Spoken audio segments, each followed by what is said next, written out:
ketika misalnya kita ini dokumentasi inspeksi ya, mungkin secara gambar awalnya ketika kita inspeksi tentunya kita harus mengirimkan karena ini tadi ya judul tadi saya fokusnya ke inspeksi terencana, namanya juga terencana, direncanakan baik-baik dan disampaikan baik-baik pula ya kan. Jadi katakanlah ini ada jadwal inspeksinya dan pemberitahuannya, misalnya ada agenda inspeksi tambang misalnya atau inspeksi workshop misalnya dan sebagainya, apa judulnya, ini kan ada jadwal inspeksi tambang. Jadwalnya kita juga ada jadwal inspeksi tambang ini seperti apa ya kan, di area-area mana saja ya, ya. Dan kebetulan juga ini ada ini saya ringkas, ini ada kode-kodenya, ini maksudnya ini ada teknik yang kita gunakan, ada namanya cross inspection atau teknik inspeksi silang ya. Ini yang saya praktekkan dulu. Saya cuma menyelenggarakan cross inspection ini dalam 1 semester dan per 2 bulan. Jadi saya biasanya kami dulu menyelenggarakan di semester pertama dan di bulan 1, bulan ketiga dan bulan ke-5 itu. Jadi cross inspection nanti dikatakan di tambangnya areal A, nanti yang observernya PTB dan C dan seterusnya. Ini juga kita bagi juga ada semua. Jadi yang itu yang teknik yang kami ciptakan, ada cross inspection. Tujuannya apa? Ketika misalnya ada mitra kita yang baik atau rekanan kita yang bagus, supaya nggak terlalu menyolok dengan rekanan kita yang kita anggap paling bawah atau istilahnya ya kurang begitu baik lah pencapaiannya kan gitu. Jadi supaya dia nanti kita bawa juga ke arah baik, ini loh seperti ini contohnya kan gitu kan. Jadi biar dia tahu langsung, oh katakanlah ini kan A sama F ya, si A ini excellent, yang F ini poor. Ya si poor ini bisa ngeliat ke excellent seperti apa? Ya paling nggak harus menyamakan seperti yang excellent ini ya. Tapi paling nggak dia bisa mereduce gap-nya ya. Yang gap-nya mungkin terlalu tinggi ya kan, ya paling nggak dia bisa reduce. Seperti apa sih tipsnya si A ini biar kok jadi excellent ya, kok kami kok masih poor gitu kan. Nah itu salah satu tujuan signifikan dari cross inspection atau inspeksi silang.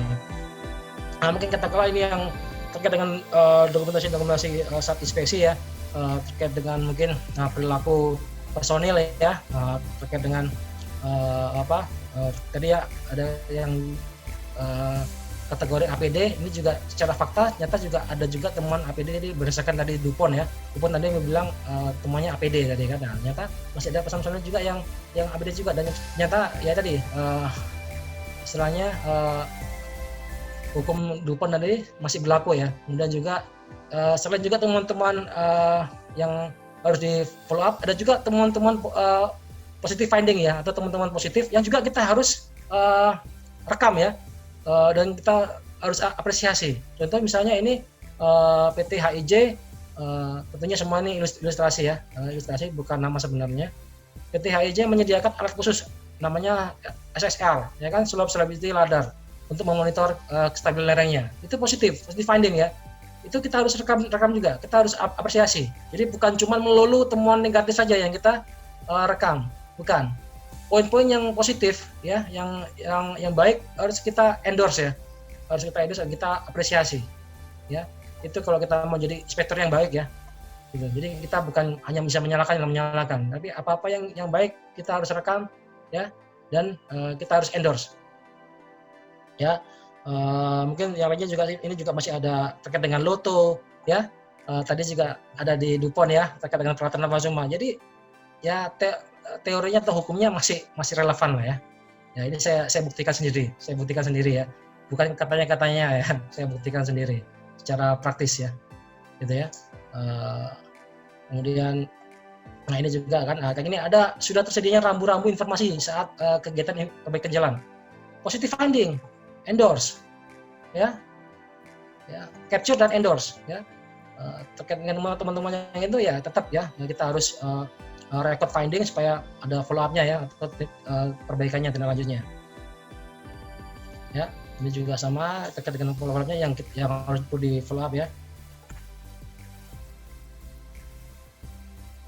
Ini juga sama ya, terkait dengan hauling ya, tadi yang masih menjadi top 10 yang di teman tambang yang sebelumnya.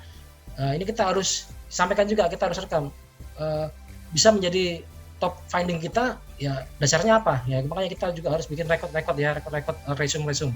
Oh ya, ternyata ya masih banyak kadang terkait dengan genangan air atau terkait dengan aspek dewateringnya ya, aspek dewatering dari holding itu sendiri ya. Berarti harus ada nih perbaikan alignment ya, alignment di badan jalan ya dan sebagainya.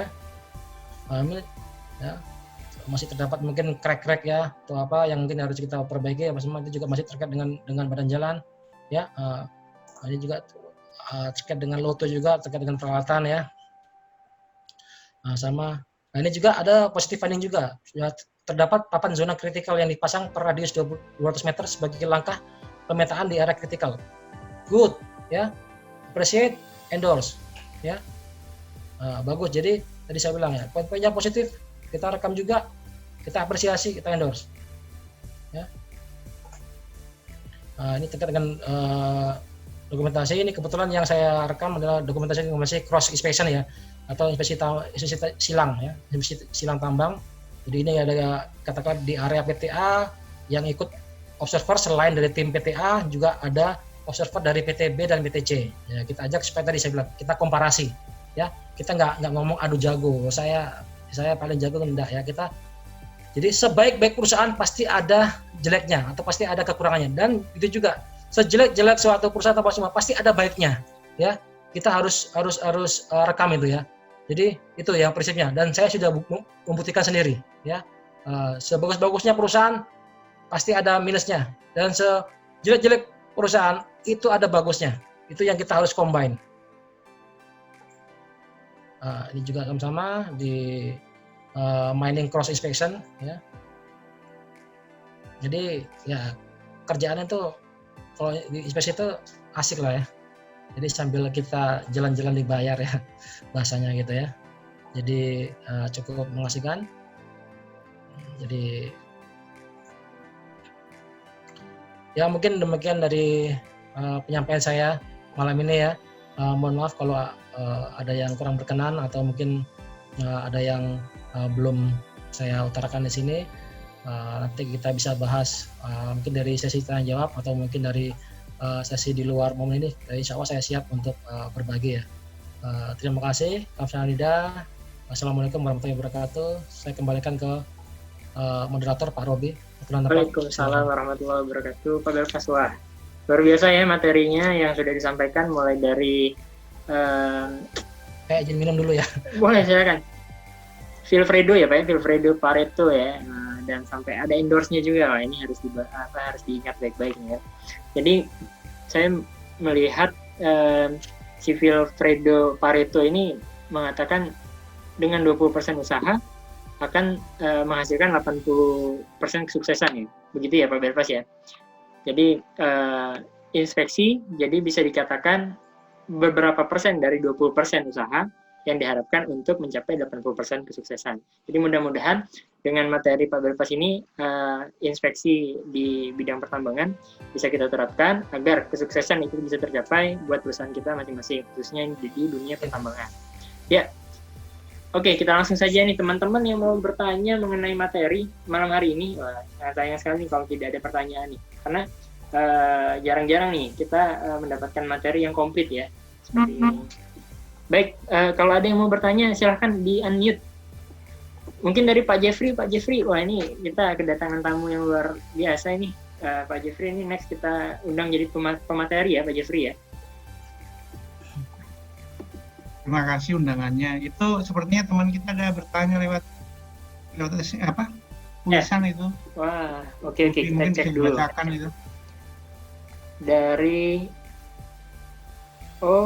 Dari Bapak Hendro Budianto ya, BTMPP ya. Wah, luar biasa nih. Ini juga salah satu expert di bidang pertambangan nih. Dari Pak Hendro Budianto, PTMPP. Wah, luar biasa. Pertanyaannya pertama. Ya? Iya. Senior. Yang pertama itu, apakah jika terjadi fatality di suatu perusahaan tambang, disimpulkan temuan bahwa terjadi kesalahan sistem suatu pekerjaan tidak berjalan sesuai SOP, apakah pengawasan atau pimpinan bisa masuk ke ranah pidana? Nah, ini gimana nih Pak Belfas, tanggapan dari Pak Belfas ini? Wah, ini pertanyaannya megawatt lah ya. Expert ini. Jadi baik, saya coba aja Pak Robi ya. Yang tadi yang pertama terkait apa tadi istilahnya yang Pertama ya. Ya betul. Nah, ya, Volta fatality. Ya, kalau Volta fatality. Kalau sebelumnya kita bersama ketika masih era Capman 55 semua, jadi semua tiket yang tergantung di area pertambangan itu murni di bawah naungan Dirjen Pertambangan atau SDM ya, dan polisi atau pihak berwenang tidak bisa masuk ya. Namun saat ini ada perubahan peraturan ya, dan ketika misalnya ada suatu fatality atau kemudian itu polisi juga bisa masuk untuk meminta keterangan ya,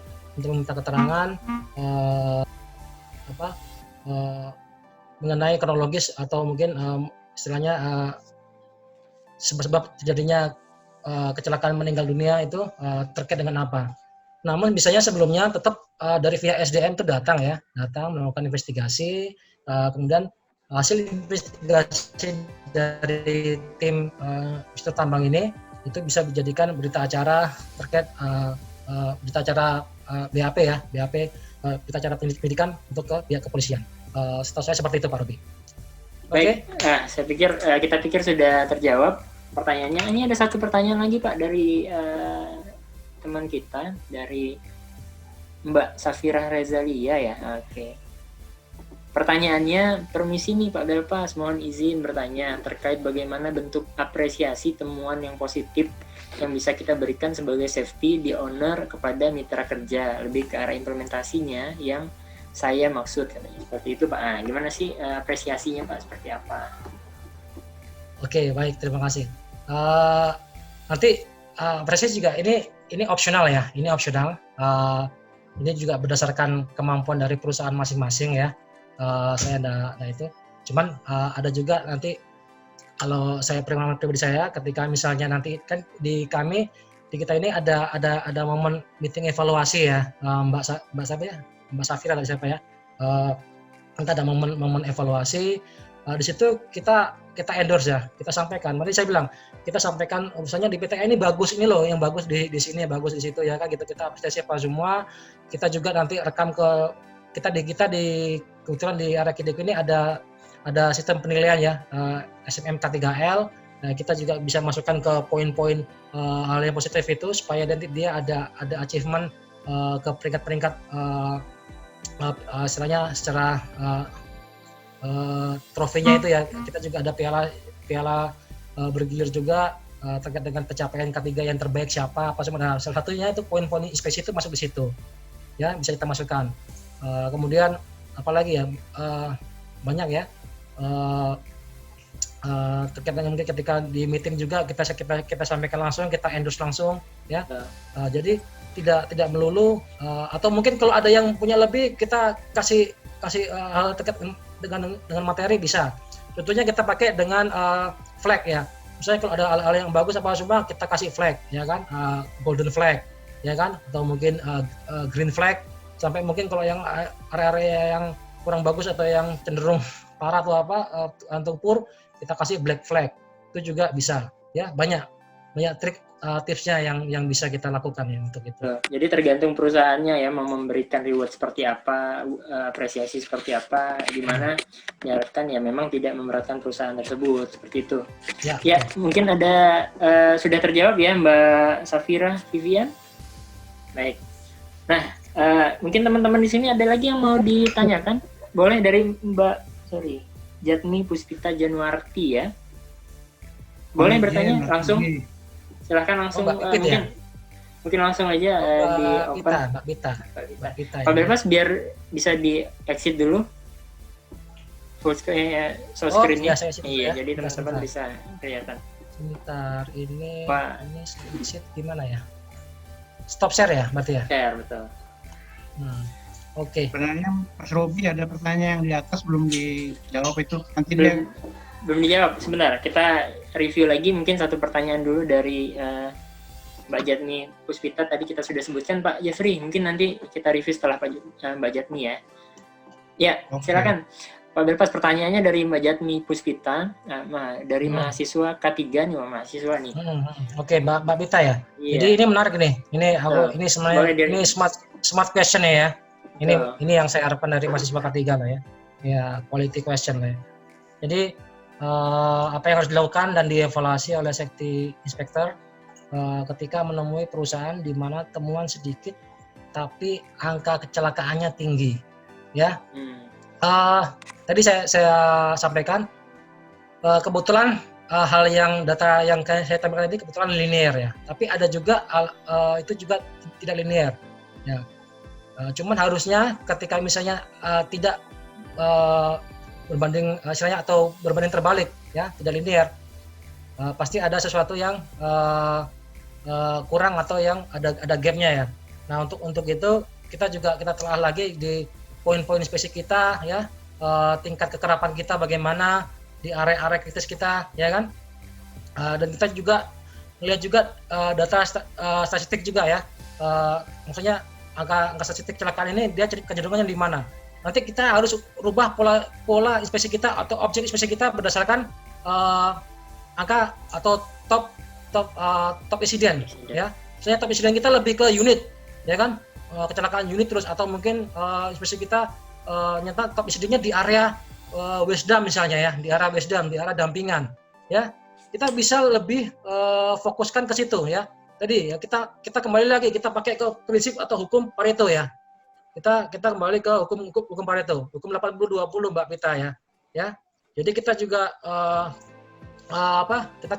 kita flashback lagi ya. Kita flashback lagi, misalnya kita ada inspeksi kita di area itu sedikit ya, ternyata insidennya banyak, dan insidennya itu kita lihat lagi, kita bedah lagi ini di mana insidennya. Oh di sini ya kan. Nah, berarti kita kembali lagi kita fokus ke situ dulu ya, tapi sambil juga area yang lain juga jangan kita abaikan ya. Tetap kita itu, tapi kan kita pakai prinsip Pareto dulu ya, 80-20 tadi. Itu dan itu continue, itu dinamis ya. Tadi saya sampaikan bahwasanya tidak berhenti di situ saja. Ketika misalnya tadi grafiknya ini bagus, nanti suatu ketika bisa jadi kita kecolongan, kita lengah. Biasanya ya pengalaman saya kadang-kadang kita lemah. Misalnya di area dampingan nggak pernah ada kecelakaan sih, nggak pernah ada insiden selama 2-3 tahun ini kan. Akhirnya kita cenderung meremehkan gitu kan. Nggak usah lama-lama lah di area dari Wesdam, nggak ada kecelakaan juga selama 3 tahun gitu kan. Akhirnya kita lalai itu, ternyata kan kecenderungannya potensinya lebih tinggi. Karena mungkin apa? Dari pekerja, dari pengawas dan sebagainya mungkin merasa kurang diperhatikan. Aman, di sini jarang diinspeksi bro ya kan. Jadi aman aja, daerah kita ini kan the best apa semua. Jadi di saat kita lengah, di saat itu pula potensi risiko kita akan bertambah tinggi. Biasanya pengalaman saya seperti itu. Luar biasa. Jadi bagaimana Mbak Jatmi? Sudah terjawab? Iya, yang lagi diketik kayaknya. Ya, Pak Berpas, ini pertanyaan dari Mas Awaludin nih. Sorry, saya cek dulu ya. Mas Surya Mukti, sorry. Dari Pak Mas Surya Mukti ini bertanya nih Pak. Untuk membuat atau menyusun checklist inspeksi yang baru, yang belum ada di site kita, apa sih yang harus diperlukan gitu? Oke, saya jawab ya. Ya pengalaman saya ketika kita membuat suatu checklist, tentunya dari tadi saya bilang ya, dari aspek-aspek regulasi ya, Pak Surya tadi ya, siapa ya? Iya. Karena misalnya kita tadi saya ulas tadi checklist inspeksi tambang ya. Jadi kita harus juga mengupdate berdasarkan regulasi yang ada, berdasarkan Kepmen terbaru 1827. Contoh misalnya tinggi tanggul. Di Kepmen yang lama mungkin cuman sepertiga ban terbesar. Sekarang ini sudah yang 1827 sudah berbeda, sudah ngomong 3/4 dari diameter unit terbesar.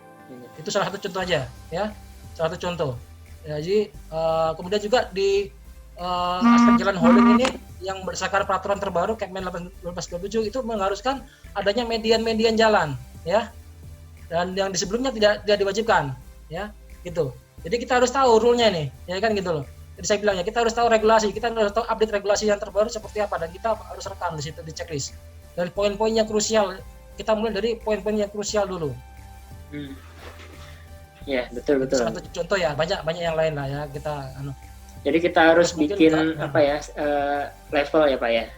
Supaya kita, ini yang lebih harus di cepat tanggap nih seperti itu. Jadi di level 1, level 2, level 3 kita sendiri yang menentukan seperti itu ya. Ya. Oke, gimana Mas Surya? Terjawab ya? Iya. Nah, ini ada lagi nih Pak. Wah, ini semangat nih teman-teman ya. Ada pertanyaannya masih ada 2, tapi kita ini masih ada waktu. Untuk pertanyaannya Pak Belpas nih dari Mas Ardi. Dia bertanya, jika hasil dari inspeksi telah ditemukan minor di device atau peralatan dari perusahaan tersebut yang bisa dikatakan kurang layak dan seharusnya diganti, namun karena adanya kendala finansial masih tetap digunakan. Jika nantinya terjadi insiden, apakah si inspektor bisa dikenakan tanggung jawab di kemudian hari? Seperti itu Pak Bel. Oke, baik, saya jawab ya. Bagus sekali nih, juga pertanyaan dari Pak Ardi ya. Ardi, betul. Ya. Jadi kalau menurut saya yang jawaban singkatnya itu kita sudah lepas tanggung jawab Pak. Ya. Selama kita sudah rekam semua di form laporan inspeksi dan sudah diketahui atau ditandatangani oleh pimpinan terkait, ya, itu pastikan itu dulu, ya. Jadi jangan sampai yang tahu hal ini hanya sampean saja, hanya Bapak saja, hanya Pak Ardi saja dan tim terkait, kemudian laporannya menggantung atau tidak sampai ke pimpinan istilahnya yang di level pengambil keputusan. Nah, itu salah kita. Ya, artinya kita tidak menyampaikan teman-teman yang seharusnya kita sampaikan dan harus segera dilakukan perbaikan. Ya, itu pastikan dulu. Misalnya itu sudah Bapak lakukan apa semua dan tadi ya, karena alasan klise, alasan ini apa coba misalnya, kalau menurut saya tetap kalau memang ada potensi kita lihat juga potensinya, tetap itu juga kita merekomendasikan untuk dihentikan ya, atau tidak digunakan peralatan itu ya. Iya. Saya sih kayak gitu dari saya. Okay. Masalah nanti pihak lain masih memaksa tetap digunakan apa semua, ya itu tentunya tergantung dari tanggung jawab pimpinan masing-masing. Katakanlah kalau kita bilang peralatan, katakanlah mungkin di divisi plan ya, divisi workshop misalnya, pimpinan workshopnya masih bandel dengan adanya itu, ya nanti tanggung jawabnya kan nanti kita jaga, tanggung gugatnya siapa kan gitu kan. Yang penting tanggung jawab dan tanggung gugat kita selaku dari orang ketiga atau orang tim inspektor sudah selesai, sudah overhandle. Itu menurut saya. Tapi yang bagusnya saya yakin pimpinan Bapak juga care ya untuk ketiga, ketika Bapak laporannya sudah sistematis, sudah jelas ya. Dan saya bilang ya, pastikan dulu laporan Bapak itu jelas ya. Jelas, fotonya juga enak, jelas bisa. Jadi ini temuannya apa, rekomendasinya apa, pastikan dulu ya. Sistematis tadi ya, seperti saya sampaikan tadi, ketika itu semua ada jelas ya, laporannya itu, jadi ya itu pengalaman saya ini ya. Biarpun pimpinan yang awalnya kurang care, pasti dia akan mempertimbangkan kalau dia nggak segera melakukan tindakan perbaikan Pak Robi. Karena jadi laporan kita yang jelas detail itu akan menuntut pimpinan yang tahu risikonya ketika dia tidak segera action, bola panasnya ke dia. Benar. Yang pasti pengalaman saya sih. Yang poin intinya adalah rekaman Pak, record, bener ya? Ya, betul. Jadi selama kita ada record, kita pasti minimal mengamankan kita sebagai inspektor, seperti itu. Bisa jadi seperti itu. Ya. Oke, Mas Ardi, kita sudah selesai, sepertinya pertanyaannya sudah terjawab. Nah, ini untuk yang terakhir nih, sepertinya dari Bapak Mas Awaludin. Mas Awaludin, pertanyaannya, beliau dari Indominco, Pak. Wah, ini perwakilan dari Indominco. Pak Belpas, jika temuan inspeksi tersebut sampai batas waktu tidak dilakukan follow up, apa sih yang harus dilakukan? Begitu Pak. Silakan dijawab. Oke, baik. Pertanyaannya bagus juga. Tadi saya bilang itu tenggat waktu dan sebagainya itu berdasarkan kesepakatan kita bersama, dan itu harus kita tuangkan di dalam SOP ya. SOP itu kita harus sosialisasikan apa semua ke pimpinan terkait dan semuanya, dan pastikan juga tadi ya lembar kategori temuan itu di kolom bawah kanan tadi ya, itu ada. Nah, singkat cerita, ketika itu sudah ada semua, tetap dilanggar apa semua, ya tentu kita harus memberikan kita evaluasi dan kita berikan teguran ya, Pak, ini lewat loh, ya gitu kan, ini lewat tenggat loh. Jadi segala aspek resikonya apa semua akan semakin tinggi, semakin meningkat. Yang awalnya mungkin kategorinya medium, ketika dia lewat pasti dia akan naik ya, jadi minimal high, minimal gitu kan. Kita lihat jadi faktanya, jadi seperti itu jadi tingkatannya ya. Jadi memang kita harus sampaikan segera. Kalau kita bisa punya kewenangan, kita intercept Pak ya, kita intercept karena tadi kita sudah menyampaikan laporan itu semua ke pihak-pihak yang terkait ya, pihak-pihak yang terkait itu yang di bagiannya masing-masing kita sudah bagikan, dan ya kita sudah sah aja sih kalau misalnya kita mau intercept apa semua ya. Yang pasti kalau secara tingkat kategori resiko dia sudah naik ya Pak Robi ya. Nah, Dia sudah naik, ketika lewat duduk dia sudah itu. Solusinya sudah sama naik. seperti yang pertanyaan Pak Ardi sebenarnya. Butuhnya record Pak, seperti itu ya. Rekamannya harus ada karena dikhawatirkan di kedepannya malah diminta pertanggungjawabnya malah inspektornya, padahal inspektor sudah melakukan hal yang terbaik. Ya. Oke, ada lagi yang mau ditanya? Mungkin masih ada satu pertanyaan lagi. Kalau memang masih ada yang bertanya, kita tunggu. Izin bertanya, Mas Robi. Wah. Menambahkan Pak Belpas. Iya, siap. Mau menanyakan Pak, untuk revisi checklist inspeksi itu Pak, bisa dilakukan ketika ada perubahan peraturan kah, atau mungkin pasti. perubahan apa saja yang bisa dilakukan untuk alasan sebagai perubahan pada revisi checklist inspeksi Pak? Terima kasih. Ya, terima kasih Mbak Vita ya. Tadi sebenarnya sudah dijawab sendiri nih. Yang paling signifikan ketika ada perubahan regulasi ya Mbak Vita ya. Tadi saya bilang kalau secara di Kornya Tambang tadi saya bilang kan kitab lawasnya kan KP 55 nih ya kan, tahun 95. Nah, itu kan sudah jadul ya. Kemudian sekarang sudah ada KP 1827, kemudian dipertepat dengan KP GJ 185 tahun 2019. Nah, hal-hal poin-poin apa yang di situ ada ya, kita rekam dan kita harus update di dalam checklist. Tadi saya sudah sampaikan salah satunya katakanlah di tanggul ya kan, di tanggul hauling ya kan. Jadi sekarang beda, yang KM 55 ngomong yaitu cuma sepertiga ban terbesar. Kalau yang sekarang di KM 87 itu 3/4 dari diameter ban unit terbesar, dan serupa tapi tidak sama. Kemudian juga terkait dengan adanya median jalan ya, kita tahu ada case yang cukup ekstrim, yang horor sekali di salah satu perusahaan emas terbesar di Indonesia. Itu kemarin ada satu tahun berapa itu ada fatality incident yang ketika langsung ada LV ya, berpenumpang 6 orang atau 4 ya, langsung terlindas unit HD, yang mana simple. Karena apa? Di persimpangan jalan haulingnya itu tidak ada median, simple sekali, tapi dampaknya ekstrim ya. Nah itu di regulasi yang terbaru itu sudah diakomodir dan kita wajib harga mati. Kebetulan di Kideko sebelum adanya update regulasi 1877 kita sudah mewajibkan di persimpangan jalan itu wajib median jalan. Itu yang strong point dari di Tambang Kideko yang salah satunya ya. Selain juga ada posko-posko ya.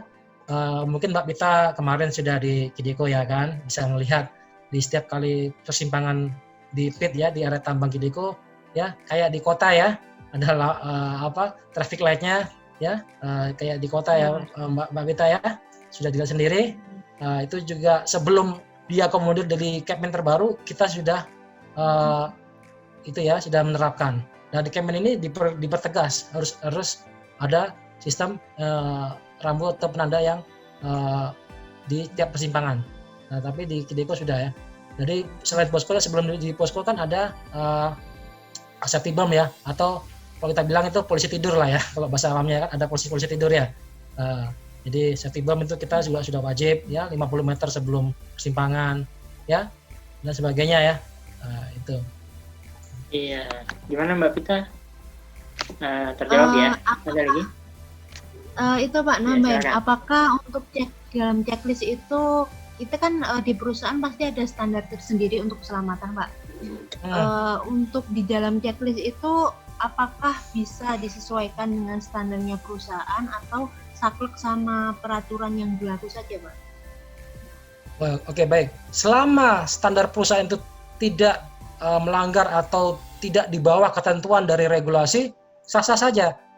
Tadi saya sudah sampaikan, KIDECO sebelum standar itu diakomodir di Kepmen terbaru 1827, kita sudah menerapkan. Artinya itu sudah menjadi standar perusahaan, ya.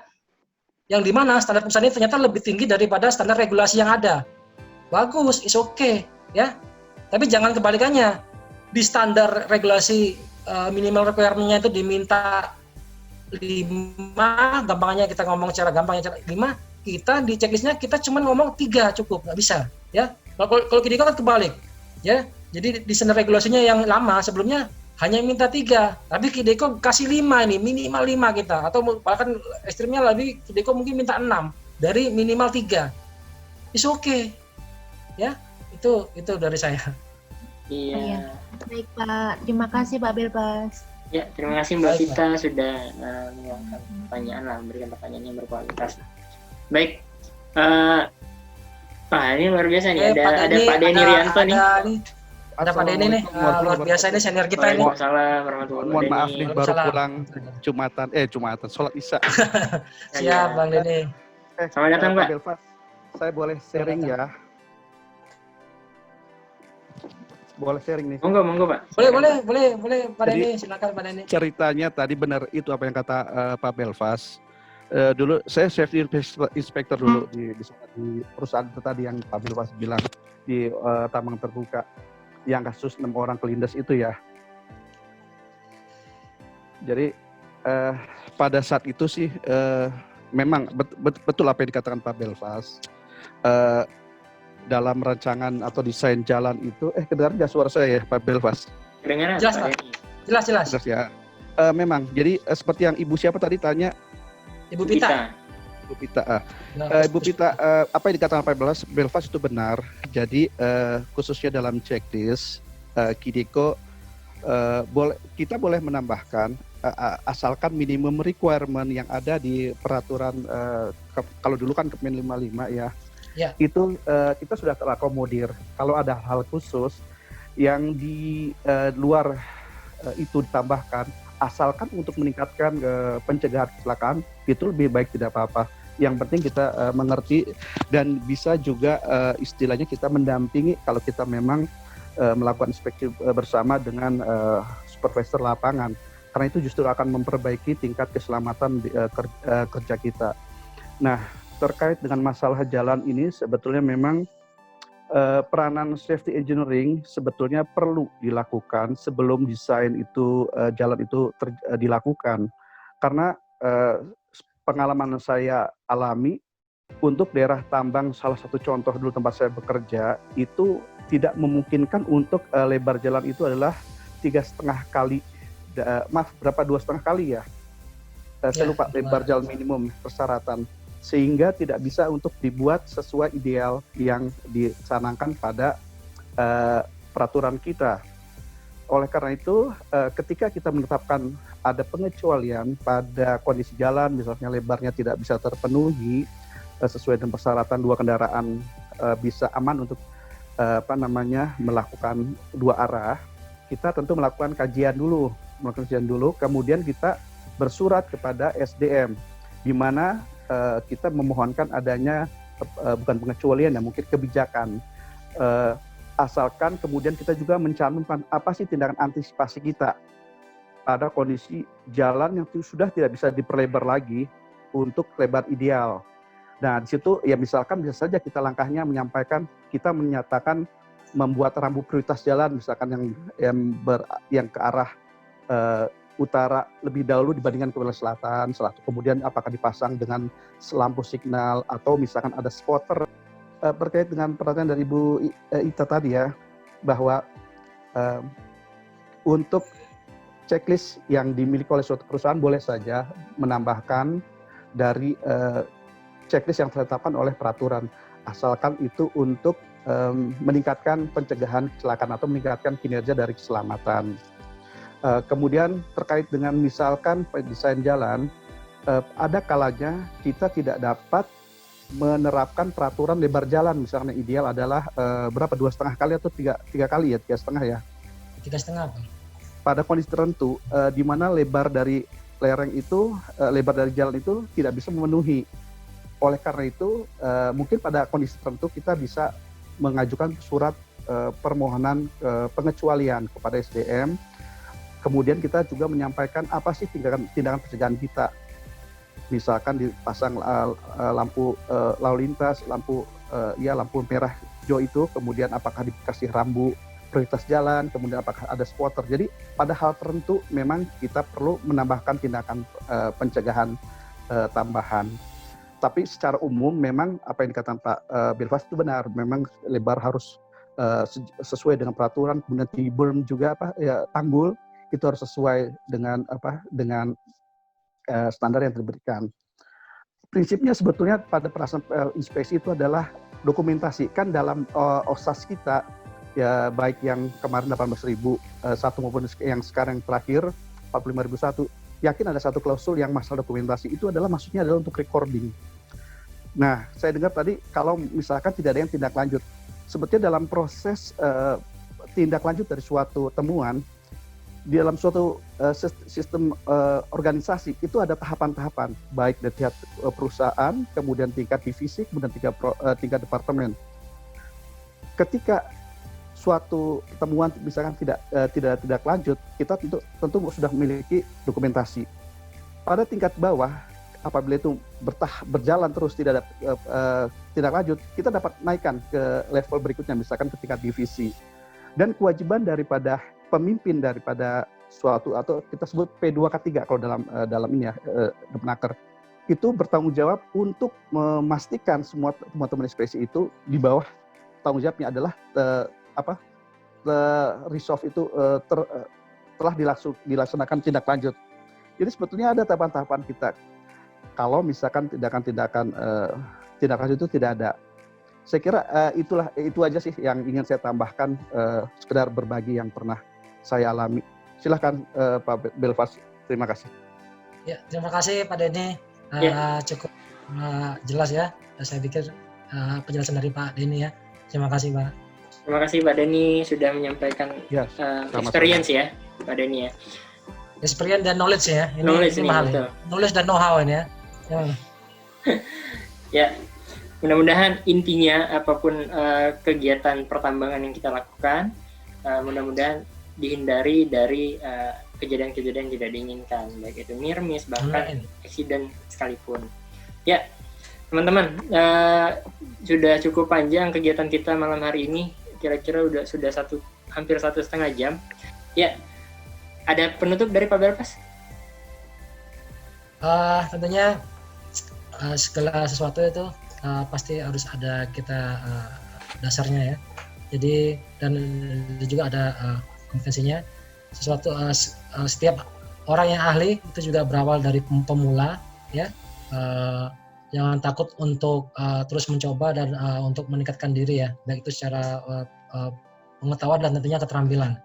Bagi teman-teman adik-adik atau yang baru pemula atau mungkin masih gamblang, ya tadi ya salah satu yang untuk jalur fast track-nya, akselerasinya pelajari kode-kode praktis ya. Kode-kode praktis artinya terkait dengan regulasi-regulasi yang ada yang di bidang tersebut. Kalau kita ditambang, ya tentunya saya sampaikan ada Cap 27 ya, Cap Dirjen 185 dan sebagainya ya.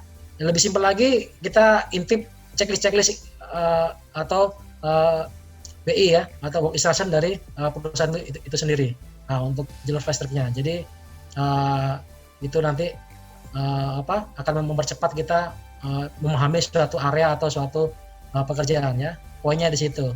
Dan jangan malu untuk sering bertanya dan berdiskusi dengan yang lebih senior ya, dan sekedar untuk itu ya. Karena biasanya pengalaman saya orang-orang yang di lapangan yang senior itu dia kaya akan know-how, kaya akan keterampilan.